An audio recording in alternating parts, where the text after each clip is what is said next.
Ave Maria, welcome back to No Apologies. I'm Brother Joseph, and today we're going to look at two more points concerning Galileo and the Church. The events surrounding Galileo are often pointed to as proof that the Catholic Church has a hatred of science, and that at the root of that hatred is a fear of enlightening man, because she desires to keep them in their ignorance, lest they rebel from her authority. But we point out that a look at history proves that kind of a claim to be both a ridiculous one and one that is completely unfounded. First, in concerning the events surrounding Galileo, it was a Roman Catholic who founded the system which Galileo advocated, Nicholas Copernicus, and he tells us in his own writing that out of fear of ridicule from his contemporaries, that he only gave his manuscripts over for publication at the relentless request of two other Catholics, a Cardinal Schomberg and a Bishop Gaius. And it's also a matter of fact that Nicholas chose to dedicate that work to the then reigning Vicar of Christ, Pope Paul III. So if the hatred of science existed, or a desire to suppress truth in order to control, it's ridiculous for her own members then to have founded and to have put forth the new system on their own initiative. And in all of that process, we find absolutely no opposition or any kind of persecution put forth by any member of the Catholic Church. And history also shows that even when Galileo took up Copernicus's work and had made his discoveries with the telescope, the Church still at that point rang no bells of alarm.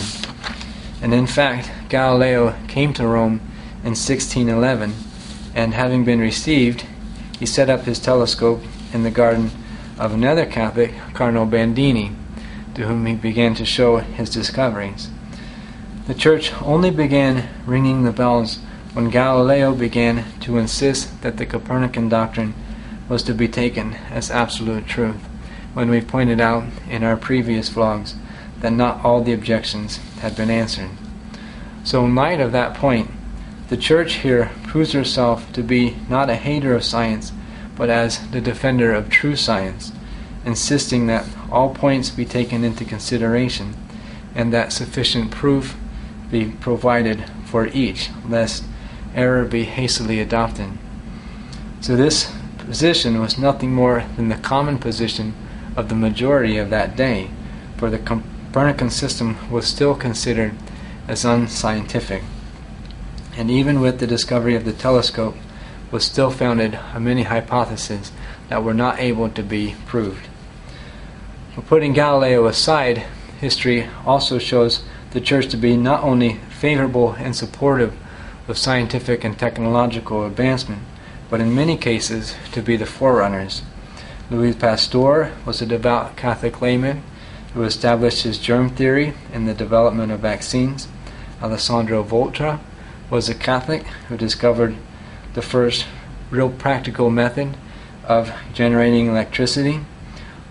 Marconi with the radio was also a Catholic faithful, and of course Gregory Mendel, the father of genetics, was an Augustinian priest. So to point to the one incident of Galileo and to make that kind of a claim is first of all to misunderstand that incident, but it's also to ignore other situations in which there was absolutely no difficulty whatsoever.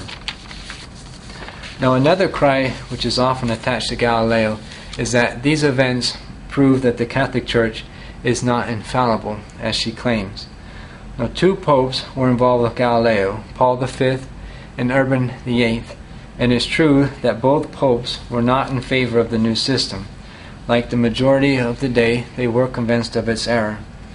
The question is, did either of them condemn the doctrine, as Catholics say, ex cathedra, meaning in a solemn, formal way, making it clear that they are now exercising that charism, and that their pronouncement now must be held by all the faithful under penalty of sin? And the answer, of course, is no. The decree of 1616, which placed Copernicus's work on the list of the forbidden books, was issued by the Congregation of the Index, not by the Pope. And even though the Pope undoubtedly approved that decision, as the Catholic Encyclopedia says, that approval doesn't alter the character of the pronouncement, nor convert it into a decree of ex cathedra. And the proof of that is in the fact that the congregation was clear that if the 9 sentences which taught the system as absolute were corrected, then the work was able to be removed from the index. So had this decree been considered as infallible, that kind of a pronouncement would never have been made. To remove it from the index for any kind of further consideration would have been considered a sin against the faith, because it had just been declared as something infallibly wrong. And as we've seen, the Church never once said that the system could not be held, but she simply insisted that it could not be held as absolute truth.